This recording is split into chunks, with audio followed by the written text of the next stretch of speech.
There once was a woman, her name was Miss Pratt. She lived with a bird and a dog and a cat. The dog chased the cat stalked the bird. Such barking and squawking she never had heard.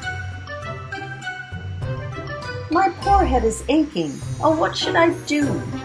I think I will fix them a nice winter stew. It's warm and delicious and makes a fine treat.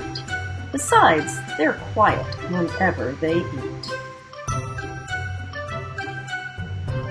She cooked the brown stew in a large yellow vat and served them their dinner on top of a mat.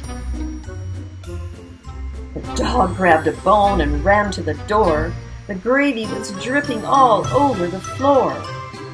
The bird snatched a dumpling. It dropped with a splat and quickly broke open all over the cat.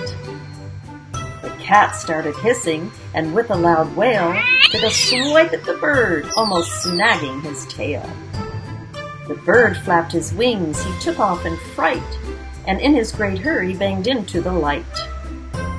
The lamp toppled over and fell with a crash, right into the pail that held all the trash. Skins of tomatoes shot into the air, peels from potatoes plopped onto the chair. Slivers of carrots came jumping right out, onions and scallions and bones from the trout. "Get out," yelled Miss Pratt, and she showed them the door. She cleaned off the table, she mopped up the floor. Back through a window left open for air came the boisterous bird and the four-legged pair. They chased one another and dashed through the room, Miss Pratt running after and shaking a broom. "I've got to have quiet," Miss Pratt held her head. "I'll give you some taffy, then put you to bed." She brewed a dark liquid, and with a big stick, stirred it until it was thick. The warm, gooey taffy was smelling so sweet, the three pets stood waiting and ready to eat. They tugged on the taffy and started to chew.